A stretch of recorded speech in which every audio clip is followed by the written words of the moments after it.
feminists who are so conscious and so self-aware of all that's going on in India and globally and making the interconnections.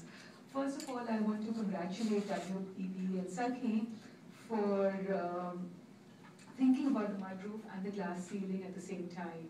Because for most women in India, this is going to be the biggest challenge in the next 20 years, about how do we connect between issues that women professionals face who are educated and the last girl who may not even go to school, let alone finish school, and what's going to happen to her when she is so marginalized that her access to jobs, her livelihood, her home, even the decisions she makes about marriage and her life are taken away from her just because she is so kept as the last, the most destitute person, just because she's a girl, and very often she's poor and low caste. So I'm really happy that you organized this discussion and chose this topic.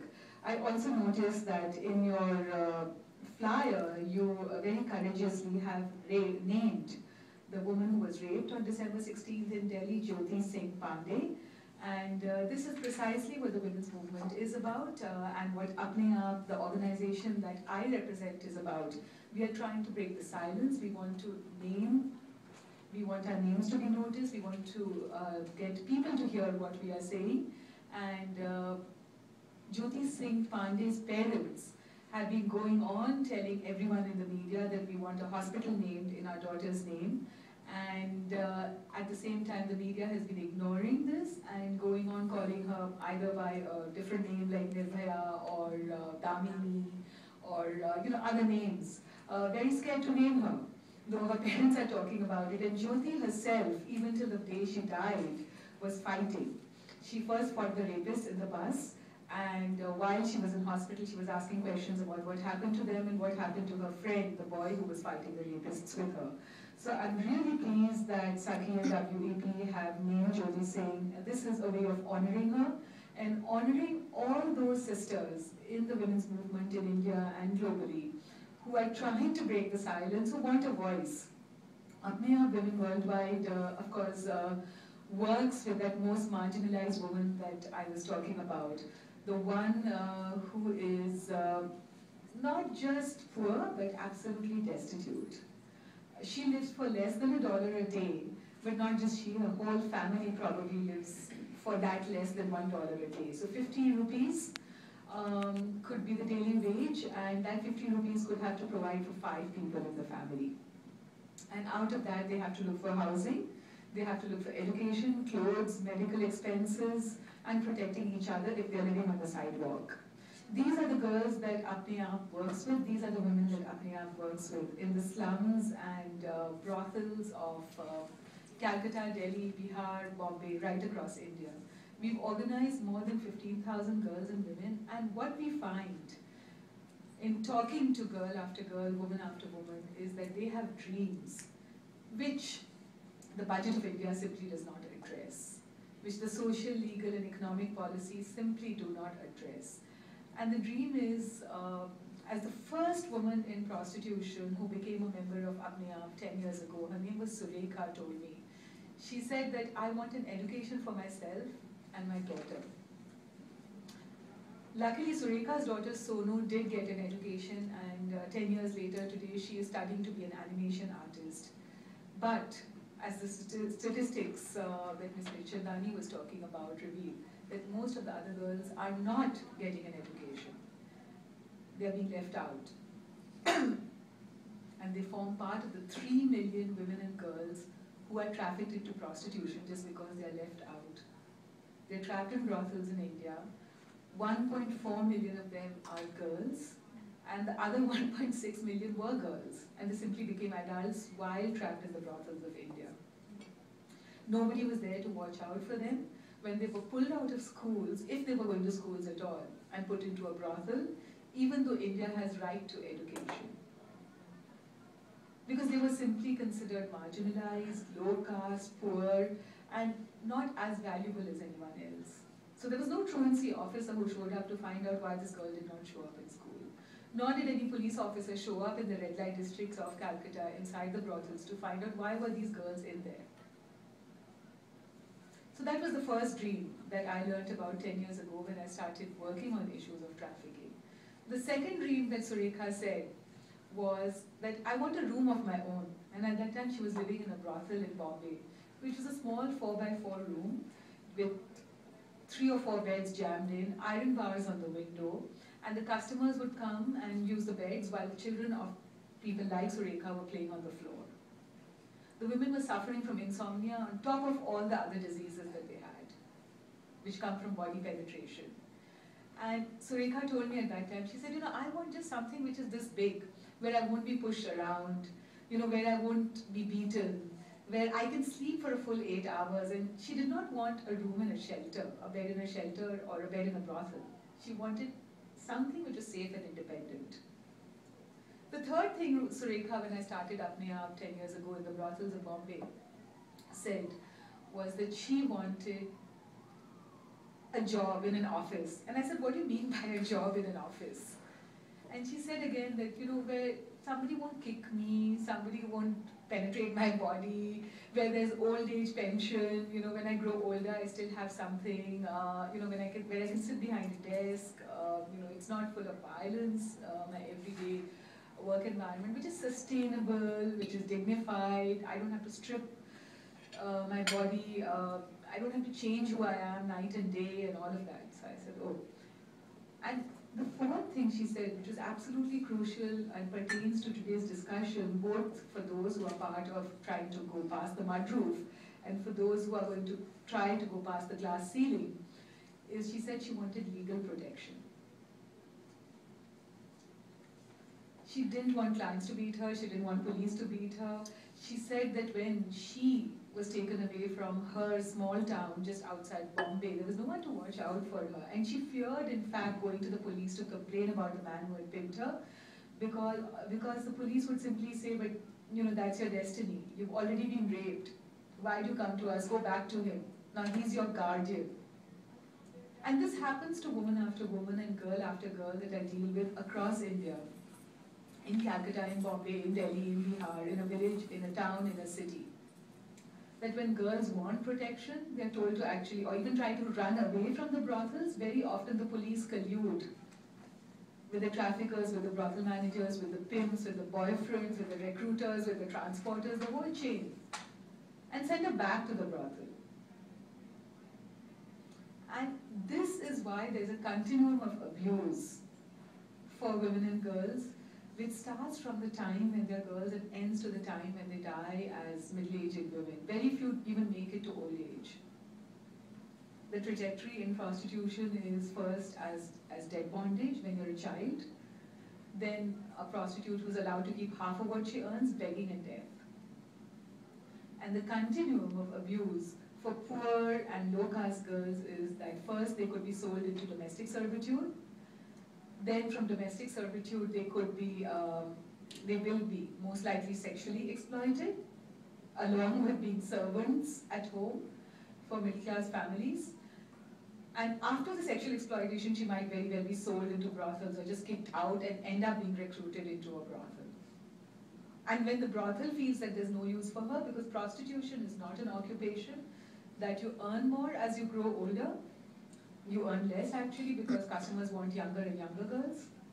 So then you're thrown out and you die on the sidewalk after begging for a few years. Disease-ridden with a couple of children suffering from psychosocial trauma. So this is the trajectory and the continuum. And there's such an overlap between labor exploitation and sexual exploitation that we find for poor low-caste women and girls again and again repeatedly. So coming to the rape in Delhi, where was the big failure? Of course, the failure was, of course, the fact that such people existed who wanted to be so brutal, that they had partied in the evening and made a plan to actually go on the bus and pick up some girl and sexually assault her. The fact that the men wanted this, and why did they want it? One of the issues which has come up in the investigations is that they watched porn before getting onto the bus. The second issue which has come up during police investigations is that the bus was actually a moving brothel. Every Sunday, this trafficking ring of the 6 men, and there were also policemen who were connected to this ring, would take out the bus, because it was off hours of the bus, and in the evenings pick up girls and women who were domestic workers going home, and push them onto the bus and sell them to men who would rape them. They would make money and drop these girls back. And most of the time, these girls and women were so disempowered and so scared that they would not complain. So the anger against this girl because she resisted, because they thought that this was fine and they were entitled to do this, and they could not. So this idea of a moving brothel and the police taking payoffs for this bus to move around is still not being talked about. And even though Jyoti Singh Pandey was raped, she resisted it, the boy, her friend resisted it, and the fact that the sixth rapist, the cohort is being tried, the rape cohort is being tried in police stations, the role of the police and the failure of the police to legally protect the girl at different points when they could have has been hushed up, and the police have got off very, very lightly. And that is the reality. Even as we celebrate the women's movement, which Jyoti actually lit a match for. Jyoti, by resisting the rapists and by going on asking what has happened to them till the day she died, actually galvanized a women's movement which was already there in India in different pockets, in different minds, in different campuses, cities and towns. And young people just turned out on the streets. And they began to demand for change. More security for women and girls, more equality, more sexual equality. And there was rally after rally on the streets, on campuses, in different cities, not just Delhi, on campus, online, offline, everywhere. And it has built up a critical mass and consciousness, which is going to lead to an even bigger movement. I have been part of it, I'm totally excited about it, and we were able to, the government was forced to set up a commission of inquiry with independent judges, headed by the Justice Verma Commission, which got 80,000 individuals, activists, organizations to submit recommendations about what India should do to provide more security for women and to also create more equal laws for women so that this beyond security we would have a level playing field on all aspects. And one of the girls who actually went to testify to Justice Verma was a girl who was trafficked from eastern India to a suburb of Delhi. And she spoke about how there was a recruitment agency which actually brought her, telling her that she would get a job, and she actually was pushed into a home as a domestic worker and not given any wages. She was underage. First of all, she was below 18. Nobody was there to watch out for that in the place where she was taken away from, because she belonged to what in India is known as a tribal group in Jharkhand. And so there was nobody to watch out for what happened to this group in any case. And there is very little legal protection that the police provides for such caste communities. So this girl was taken from there, brought to Delhi, put into a home, and inside that home, she was of course exploited as a domestic worker because she was not given wages, time poverty that you were talking about. Her time was completely dominated, no free time, no nothing. Locked up in a room, made to do all the chores from morning to night, given food last. But she was also sexually exploited, raped repeatedly, and when she tried to run away, she was put back into the home. And then after 3 years, this family tried to sell her to a brothel in Bombay. And that's when she found an anti-trafficking organization working on child labor issues, and she was able to get out, and she was available to come and testify to Justice Verma. And her last sentence to Justice Verma when she was testifying to this committee was that I am still scared to go back home. I'm still scared to walk about freely because the man who trafficked me from Jharkhand to Delhi is still at large, and he's going to find me, either in my village or in Delhi. So what do I do next? And on the basis of her testimony, we managed to get a definition of trafficking into the Justice Verma Committee recommendations, which defined the whole process of trafficking from the point of recruitment to the final exploitation. and also the forms of exploitation, which included, of course, prostitution, but also included forced labor and services.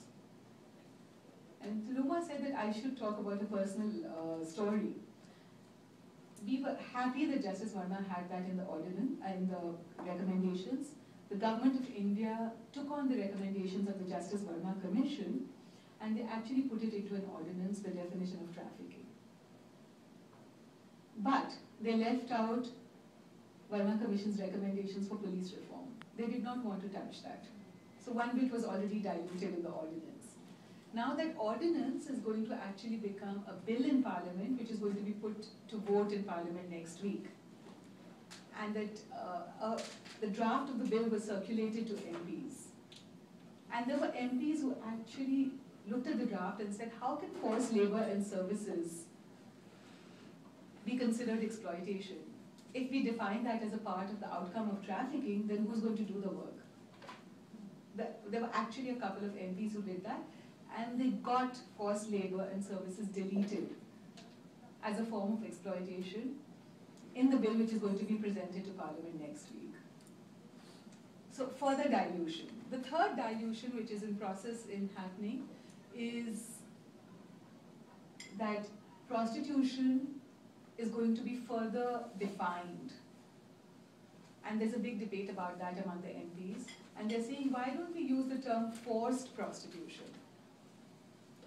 Now to the girl who was trafficked into domestic work and then being sold into prostitution, there are other girls like her who were actually sold into domestic work and run away and say that we would rather be in a brothel than in domestic work, which doesn't mean that it's a real choice. It's actually an absence of choice.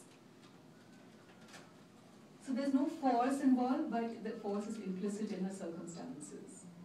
But again, there's a debate that this should be changed. And this is what we, and I as representing this organization called Apne Aap, which has a membership of 15,000 women and girls in prostitution from all over India fighting for. And we really need support, so it would be great if you think about a campaign, go on our website, see how you can support us, and how can we stand by that most marginalized girl. Thank you, Ruchira. Thank you all the panelists for those first remarks. Some of you addressed kind of the second question that we were percolating